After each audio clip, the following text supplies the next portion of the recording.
नमस्ते,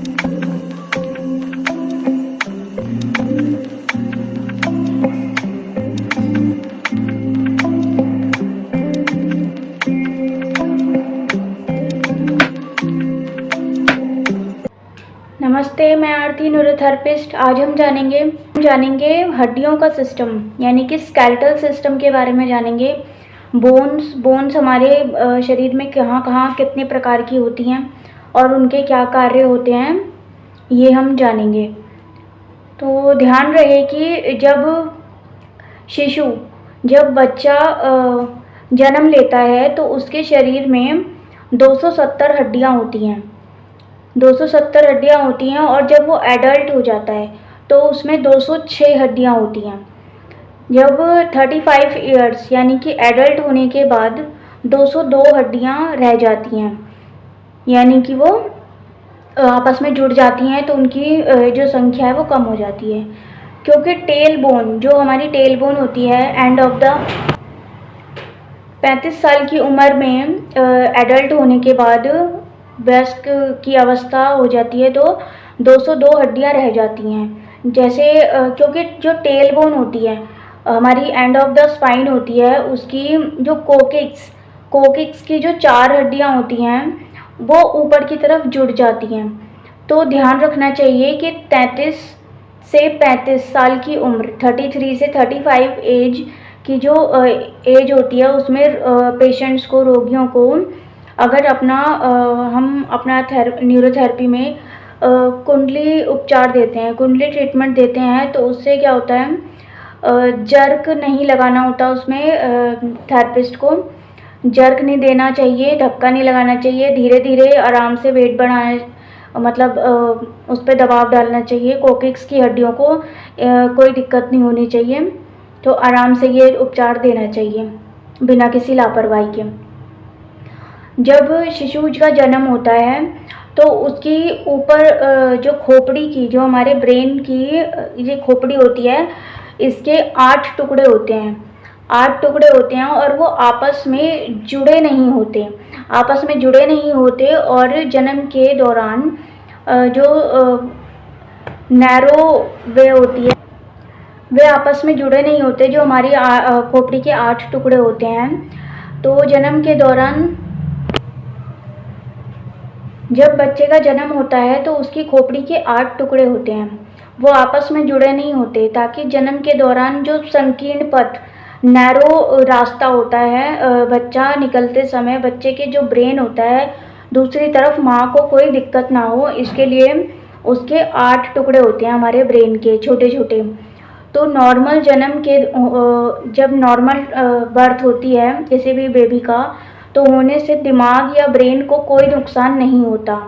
लेकिन अगर फॉर्सेप्स से, एक मशीन होती है फॉर्सेप्स, उससे हम बच्चे के ब्रेन को खींचकर निकालते हैं जन्म के दौरान, तो जो शिशु होता है उस समय उस दिमाग और ब्रेन को नुकसान हो सकता है, उसको अंदरूनी चोट लग सकती है और ऊपरी चोट भी लग सकती है। तो जन्म के 1 साल के अंदर, जो जन्म के बाद 1 साल के अंदर जो खोपड़ी के हमारे 8 टुकड़े होते हैं शिशु के, वो प्रायः सभी आपस में जुड़ जाते हैं, धीरे धीरे करके जुड़ जाते हैं। और फिर ऊपर के जो खोपड़ी के जो बीच का सेंटर का भाग होता है, खोपड़ी के मध्य के 1 टुकड़ा रह जाता है, जो कि 2 साल की उम्र, जब हम शिशु 2 साल की उम्र पूरी कर लेता है बच्चा, तो वो होल भी बंद हो जाता है, वो टुकड़ा भी जुड़ जाता है।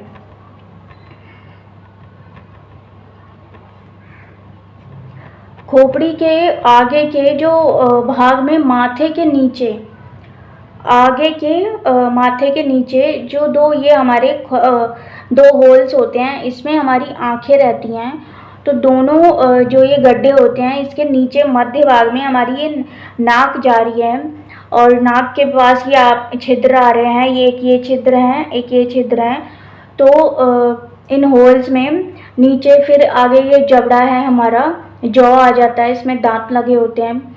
और ये खोपड़ी, जो हमारा खोपड़ी है, दोनों तरफ मध्य भाग में 2 छेद होते हैं। यहाँ हमारे ये मध्य भाग में 2 छेद होते हैं, यहाँ हमारे कान हैं, कान रहते हैं और माथे के नीचे जो आँखों के छेद के ऊपर 2 इधर छिद्र होते हैं और ये नाक के जो 2 छिद्र होते हैं और दाँतों के नीचे जो ठोड़ी है, ये हमारी ठुड्डी है, इसमें 2 छेद होते हैं जिसमें से रक्त वाहिनियाँ निकलती हैं सारे होल्स में से। तो नहाते समय हमें इसको 20 बार ऐसे ऐसे करके क्लॉकवाइज और एंटी क्लॉकवाइज ऐसे घुमाना चाहिए। और इससे क्या होता है, हमारी आँखों की रोशनी बढ़ती है, आँखों की दिक्कतें कम होती हैं, आँखों से पानी आने की दिक्कत आदि और समस्याएं भी कम होती हैं, आइज़ वीक होना। फिर उसके बाद ये हमारा अगला है, ये है साइनस। साइनस नाक के जो आप पास में 2 गड्ढे होते हैं, इसको हम 20 टाइम्स क्लॉकवाइज और एंटी क्लॉकवाइज 20 बार करेंगे। और ऊपर के और नीचे के जो दांत होते हैं उसके रक्त बहाव ठीक रहेगा, कानों में ठीक से सुनाई देगा। इधर भी कर सकते हैं ऐसे ऐसे 20-20 बार, इधर करेंगे और इधर करेंगे। तो इस बात को ध्यान रखना चाहिए। खोपड़ी में बहुत ही मजबूत हड्डी होती है, ये हमारी हड्डी बहुत मजबूत होती है जिसने हमारे ब्रेन को किसी भी प्रकार की मार लगने से बचाने के लिए ढक रखा है हमारे ब्रेन को। तो खोपड़ी के नीचे का जो भाग होता है, जो ये हमारी खोपड़ी है, इसके नीचे का भाग, यहाँ से हमारी स्पाइन शुरू हो रही है और रीढ़ की गर्दन के जो पहले वर्टेब्रा होते हैं, जो पहले वर्टेब्रा होते हैं, इस पे हमारी ये खोपड़ी टिकी हुई है। गर्दन के जो 7 वर्टेब्रा, सर्वाइकल वर्टेब्रा कहते हैं इन्हें, 7 वर्टेब्रा होते हैं सर्वाइकल के, C1 से C7। तो ये खोपड़ी को ऊपर या नीचे तरफ घुमाने में, जैसे भी हम ऐसे घुमाना चाहें, ऐसे घुमाना चाहें, सर्कल में घुमाना चाहें, तो वो वर्टेब्रा हमारी हेल्प करते हैं। तो इनके नीचे आगे की तरफ जो हमारी चेस्ट है, चेस्ट की 7 पसलियाँ होती हैं, 7 रिब्स होती हैं, जो 7 रिब्स आगे की तरफ, ये हमारी स्टर्नम बोन आ रही है इधर आगे की तरफ, स्टर्नम नामक हड्डी से जुड़ी है। तो सर्वाइकल की 7 वर्टेब्रा, जो सर्वाइकल की 7 वर्टेब्रा के नीचे हमारी थोरेसिक शुरू हो जाती है, जो हमारी गर्दन जहाँ ख़त्म हो रही है, इसके नीचे हमारी जहाँ कुबड़ सा निकल जाता है गर्दन पे, तो उसके नीचे हमारी थोरेसिक शुरू हो जाती है। थोरेसिक वर्टेब्रा जुड़ी हुई होती हैं। इसके नीचे लंबर, फिर जहाँ हमारी लंबर ख़त्म हो, थोरेसिक ख़त्म होएगी, वहाँ लंबर शुरू हो जाएगी। लंबर के वर्टेब्रा 5 वर्टेब्रा लंबर के होते हैं, 12 वर्टेब्रा होते हैं थोरेसिक के।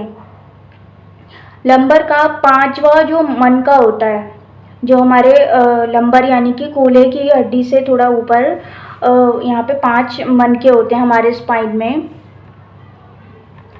पेल्विक की हड्डी पर स्थिर है। ये हमारी पेल्विक की एक हड्डी होती है, वहाँ पर स्थिर होता है आगे पीछे की तरफ लंबर हिस्से में।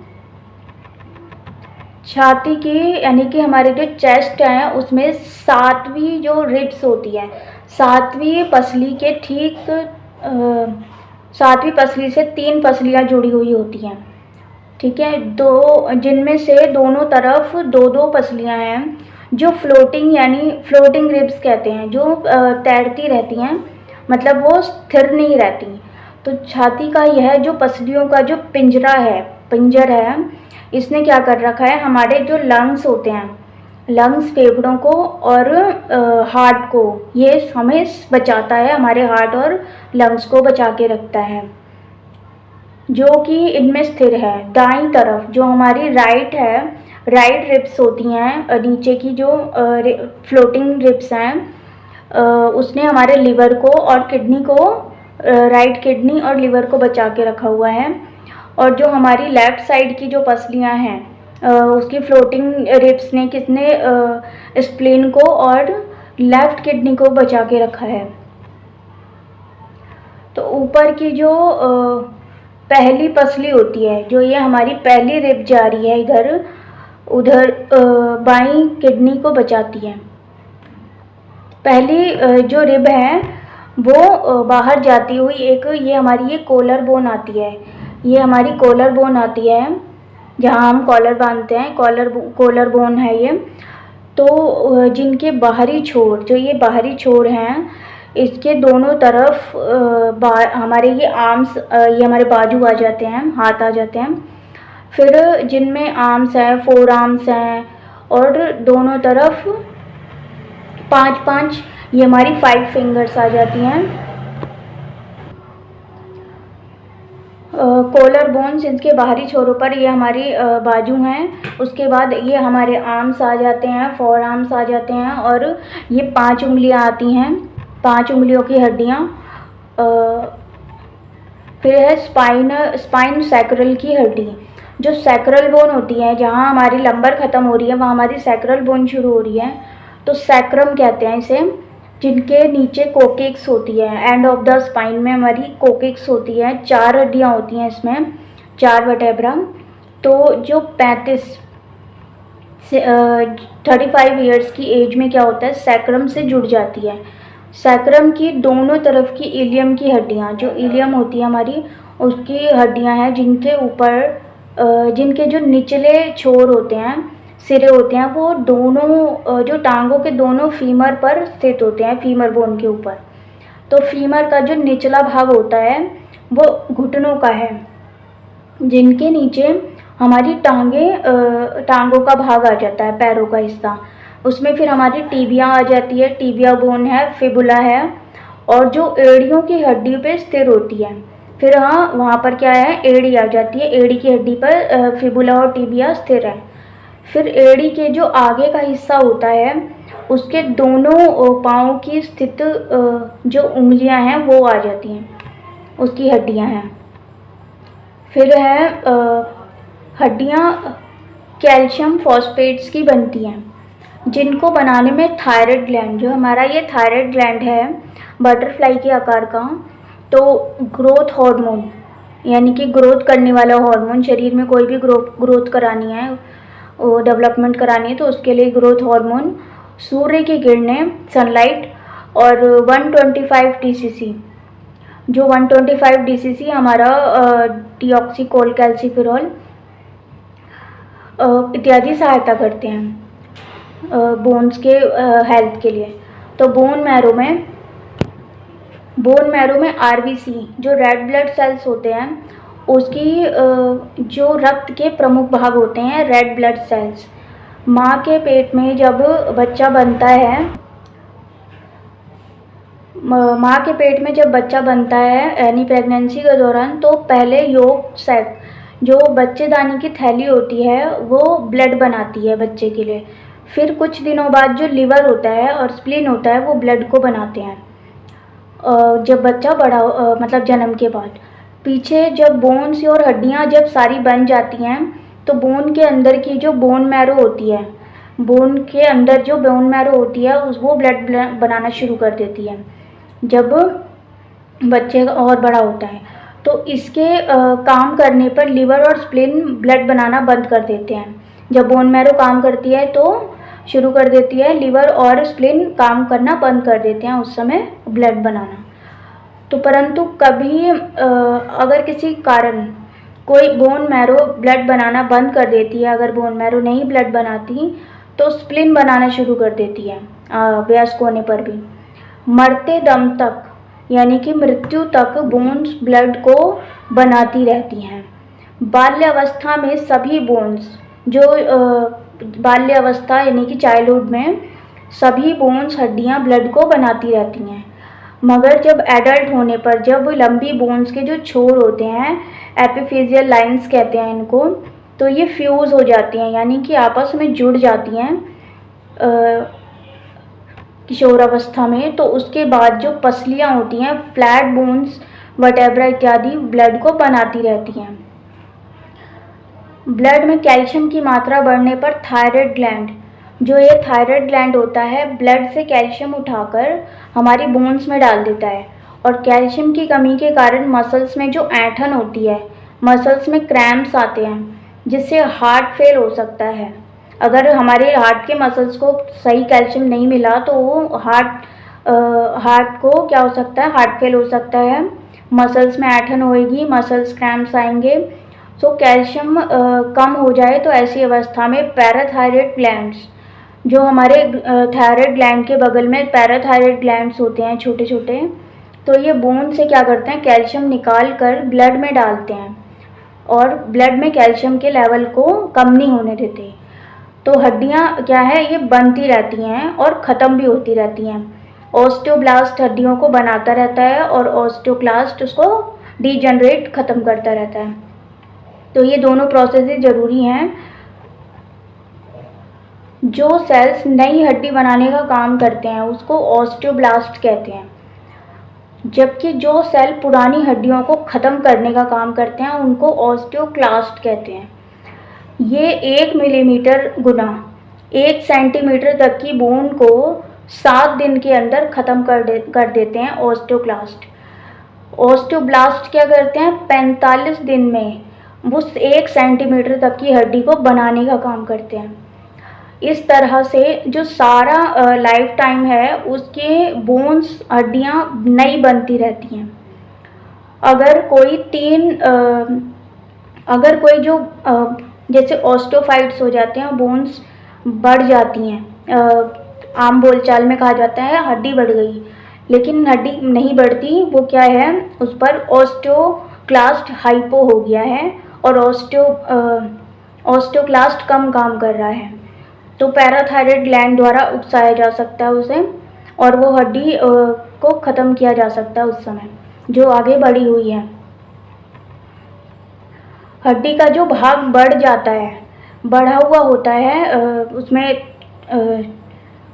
एक्सरे में आता है, वो एमआरआई में आता है, तो उसे कम किया जा सकता है। वैसे ही अगर कोई बोन ज़्यादा खाई गई यानी कि ज़्यादा घिस गई है या फिर उसमें ऑस्टियोक्लास्ट की वजह से डीजनरेशन हो गया है, तो उसे समझना चाहिए ऑस्टियोब्लास्ट कम काम कर रहा है, रीजनरेशन कम काम कर रहा है और ग्रोथ हार्मोन और थायराइड ग्लैंड को स्टिमुलेट करके हम उसको बोन की हेल्थ को ठीक रख सकते हैं, उसको और घिसने से बचा सकते हैं।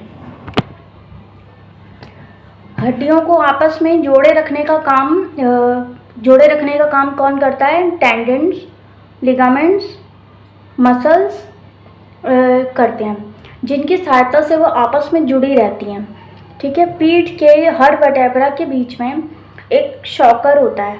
शॉकर जो जैसे झटके जैसे कि हम रिक्शे वगैरह में गाड़ी में जाते हैं तो हमारे स्पाइन में जो झटके महसूस होते हैं उसको ये शॉकर क्या करते हैं, बचाव करते हैं स्पाइन का झटकों से।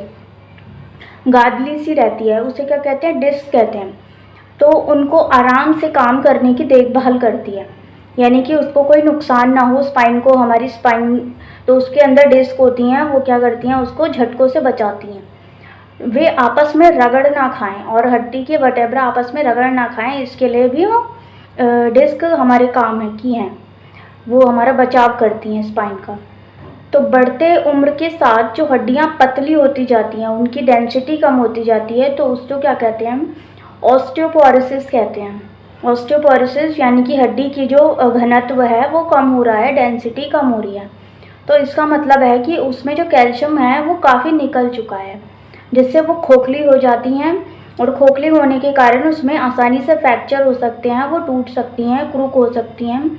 तो इसका कारण क्या है कि उनकी जो आंतें हैं, जो इंटेस्टाइन्स हैं, वो कैल्शियम को सोख नहीं रही, सही से सोख नहीं रही प्रॉपरली, या ऑब्जॉर्व नहीं कर पा रही, जिसके कारण जो ब्लड का जो कैल्शियम होता है, कैल्शियम लेवल ठीक रखने के लिए पैराथायराइड ग्लैंड्स, हमारी ग्लैंड्स थायराइड ग्लैंड के बगल में पास में यहाँ पे पैराथायराइड ग्लैंड्स होते हैं, जो हड्डियों में कैल्शियम निकाल कर, हड्डियों में से क्या करते हैं, कैल्शियम, बोन में से कैल्शियम निकालते हैं और ब्लड में डालते रहते हैं।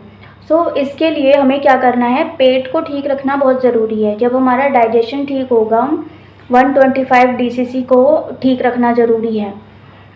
ठीक है, तो उस रोगी को पेट ठीक करने के लिए डाइजेशन ठीक होना, पेट का ठीक होना बहुत ज़रूरी है। और इसके लिए प्राकृतिक उपचार ले सकते हैं, न्यूरोथेरेपी का उपचार भी ले सकते हैं। तो आज के लिए इतना ही, नमस्ते।